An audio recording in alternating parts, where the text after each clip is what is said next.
Bonjour à tous et bienvenue sur Direct Snap. Aujourd'hui on se retrouve pour une nouvelle vidéo. Juju Fitcat pousse un gros coup de gueule contre les personnes qui ne respectent pas le confinement. Et de plus, elle se confie sur sa maladie auto-immune. Je vous laisse avec la vidéo, n'hésitez pas à partager votre réaction en commentaire. Coucou les loulous, coucou les petits chats. Bon, j'ai 5 petites minutes de retard, mais voilà, on change pas une équipe qui gagne, vous connaissez. Je suis en retard sur mes vidéos YouTube, je suis en retard sur mes posts Instagram, je devais poster à 18h, j'ai posté à 18h30. Je suis en retard sur mon live. Oh!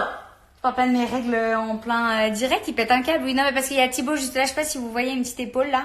Un bras. Ah voilà. Voilà, il est là à côté de moi.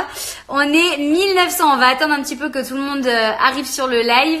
Du coup, je le fais ce soir parce que vous avez été hyper nombreux à voter plutôt pour ce soir que pour demain.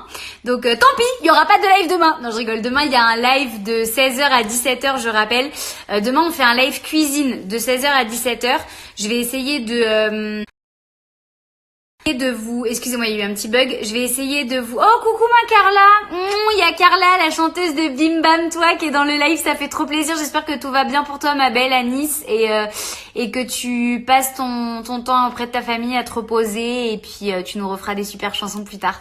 On est 3000, ça fait archi plaisir, les gars. Du coup, je vous disais, ouais, demain ce sera live cuisine. Je vais essayer de réfléchir à la recette ce soir et vous mettre les ingrédients le plus tôt possible demain. Bien évidemment, je précise quand même un petit truc. Quand je vous fais des lives cuisine, on n'est pas en période classique comme d'habitude où on peut aller au supermarché comme on en a envie, quand bon nous semble, aller acheter nos petits fruits manquants, nos petites farines qui nous manquent, etc. Non, donc là, si vous n'avez pas les ingrédients nécessaires, j'essaye d'adapter un petit peu les recettes et de vous proposer plusieurs alternatives avec plusieurs ingrédients qui peuvent remplacer. Mais on peut pas tout adapter. Donc si vous n'avez pas les ingrédients, c'est pas grave. La recette, moi je vous la republie en story derrière, vous pouvez la retrouver facilement et vous pouvez la refaire plus tard. Voilà pour le petit conseil avant de démarrer vraiment le live où je vais vous répondre, où on va parler avec les abonnés, etc. N'hésitez pas à m'envoyer vos demandes maintenant pour discuter. Je les ouvre bientôt d'ici 5 minutes. Mais je voudrais quand même vous faire un petit rappel, les gars. Je vois sur les réseaux sociaux partout parce que les réseaux sociaux, vous le savez, c'est mon métier, donc j'y suis tous les jours, toute la journée. Donc je vois beaucoup de choses passer. Vous le savez, je m'exprime pas énormément sur le sujet du coronavirus parce que je fais un petit rappel. Nous, en tant qu'influenceurs et que personne sur les réseaux sociaux, on est extrêmement pris à partie.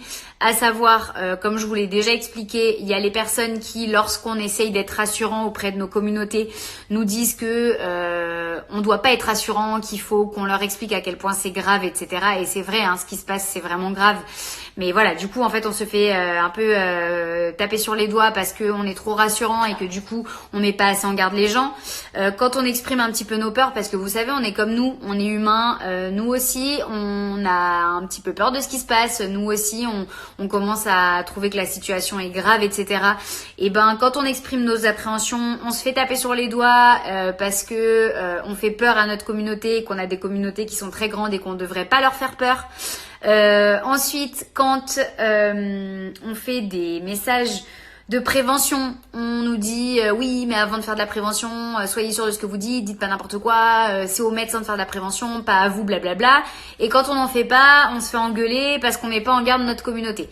Donc du coup, forcément, au vu de tout ça, vous vous doutez bien que moi je fais très attention à ce que je dis, parce que il est vrai que je ne suis pas médecin, parce que je pense aussi que toute la journée, on vous rabâche beaucoup de choses aux informations, beaucoup de choses, que ce soit à la radio, à la télé, etc. Donc pareil, quand on en parle, nous, on nous dit arrête d'en parler s'il te plaît, nous, on veut juste voir ta bonne humeur, ton sourire, on a besoin que tu nous changes les idées.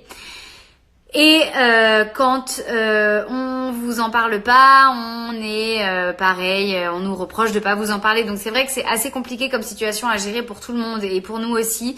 Voilà, moi ce que je veux juste vous rappeler, les petits chats, parce que je vois beaucoup trop de personnes sur les réseaux sociaux qui sortent en groupe, qui font encore des soirées clandestines. En fait, ce que vous comprenez pas, c'est que plus on sortira, plus on fera ce genre de petites soirées clandestines, plus on ira boire le café chez la copine d'à côté, plus on ira se balader entre mamies, etc. Et plus de temps on passera enfermé chez nous à ne pas voir nos potes, à ne pas pouvoir aller à la salle de sport parce que les salles de sport, je vous le dis, ne sont pas prêtes de réouvrir. Et clairement, je pense aujourd'hui qu'il faut quand même se mettre en tête que on restera pas seulement 15 jours à la maison. Je suis désolée si je suis pessimiste, mais là je pense qu'il est temps un petit peu de voir les choses en face. On restera beaucoup plus que 15 jours enfermés à la maison. Je pense que les 15 jours, c'est déjà trop tard. Quand je vois que la situation, elle est partie de Chine et qu'eux, ils ont été beaucoup plus sérieux que nous. Alors ouais, certes, le problème, il est arrivé de chez eux, etc. Ok, très bien. Mais ils ont su réagir correctement et aujourd'hui, ils sont passés d'environ 4000 cas nouveaux par jour à, il me semble, une dizaine de cas à peine. Et encore là, hier, il y avait seulement un cas supplémentaire. Donc vous imaginez, ils se sont extrêmement bien adaptés à la situation, ils ont extrêmement bien réagi. Et aujourd'hui, du coup, ils s'en sortent. Et en fait, je vois que nous, on n'est pas du tout disciplinés, on fait pas du tout les choses correctement. Voilà, on continue de mener notre vie comme si de rien n'était. Et c'est malheureux parce que moi, j'ai des amis, beaucoup d'amis qui sont infirmières à l'hôpital, qui sont médecins à l'hôpital, etc. Et c'est vrai que quand je discute avec elles, le topo, il est pas hyper rassurant. Donc voilà, moi, ce que je veux vraiment vous dire, c'est s'il vous plaît, restez chez vous. Restez chez vous, c'est le moment où vous vous plaignez toute l'année que vous devez vous lever super tôt pour aller au travail, vous lever super tôt pour aller à l'école, etc. Mais putain, mais c'est le moment de vous reposer, de justement prendre le temps de vous lever tard, de chiller sur Netflix. Alors je sais, vous avez quand même des devoirs à faire à la maison pour ceux qui sont étudiants. Bien évidemment, je ne parle pas du tout des personnes qui sont obligées de travailler. Les personnes qui sont obligées de travailler, franchement, je vous tire mon chapeau, bravo, parce que tous les jours, vous prenez des risques et vous le faites pour nous, parce qu'il s'agit des personnes qui sont justement à l'hôpital, que ce soit en tant qu'aide-soignant, infirmier, médecin et j'en passe. Il s'agit aussi des pompiers, il s'agit aussi de l'armée, de la police, de la gendarmerie, des personnes qui s'occupent de faire tous les transports pour approvisionner en nourriture, en eau, tous les supermarchés près de chez nous pour qu'on puisse manger. Enfin voilà, ne serait-ce que pour tous ces gens-là, c'est important de rester chez nous parce que c'est leur montrer qu'on se fout pas de leur gueule en fait et qu'on n'est pas en mode oh les gars, rien à foutre, nous on va continuer de faire notre petite vie, alors que eux, je pense, rêveraient de pouvoir être chez eux auprès des leurs et ne pas prendre de risques parce qu'ils prennent des risques pour eux, mais ils prennent aussi des risques pour leur famille, pour leurs amis, pour les gens qui vont croiser dans la journée. Donc voilà, s'il vous plaît, restez chez vous, prenez soin de vous, prenez soin de vos proches. Comme là, je vous disais, ce soir, on va parler avec des abonnés pour se donner des petits tips et quelles sont les activités qu'on fait justement pour passer le temps. Donc voilà, mais s'il vous plaît, vraiment, faites pas de bêtises. Plus on appliquera les règles et plus vite on pourra régler le problème, espérer qu'il y ait moins de malades.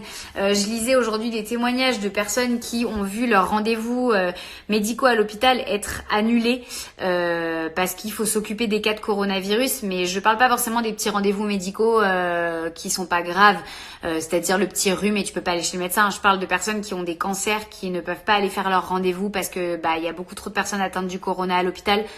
Vous imaginez, c'est des personnes qui ont des cancers quand même. Donc ils ont besoin de faire leur rendez-vous et ils se voient leur rendez-vous annulé. Je parle aussi en connaissance de cause parce que moi-même, vous le savez, je vous en ai déjà parlé dans plusieurs vidéos, je suis suivie pour des maladies auto-immunes. J'avais un rendez-vous à l'hôpital cette semaine pour voir si mon cœur et mes poumons allaient bien parce qu'une des maladies pour laquelle on me suit touche les poumons et le cœur et donc tous les ans, 1 à 2 fois par an, il faut que je sois suivie pour voir si tout va bien. Ça me crée au niveau de la respiration comme de l'asthme en fait, mais je suis pas asthmatique. Mais j'ai des soucis respiratoires pas liés au coronavirus. Je préfère dire les choses tout de suite. Et voilà, j'étais censée aller à l'hôpital pour voir si mes petits poumons tenaient le coup. Et c'est vrai que pareil, moi j'ai vu mon rendez-vous annulé. Sur le moment forcément, ça m'a un peu embêtée parce que mes petits soucis de santé comme tout le monde. Moi aussi j'ai mes inquiétudes, etc. Et donc forcément, j'avais envie de savoir un petit peu ce qu'il en était. Et le rendez-vous sera reporté à dans quelques mois quand les cas de coronavirus seront passés. Mais du coup, pour toutes ces personnes, qui sont dans le même cas que moi ou dans des cas bien plus graves, parce que je m'estime très chanceuse, qu'on soit bien d'accord là-dessus. S'il vous plaît, respectez les règles de confinement, ce sera beaucoup plus cool pour tout le monde. Et voilà, sur ces 10 minutes de blabla un petit peu pour, je suis désolée, vous faire une petite leçon de morale, mais je pense que c'est important de vous le rappeler. Je sais qu'on vous le rabâche tous les jours. Et voilà, j'essaye de pas le faire trop, mais il faut le faire un petit peu.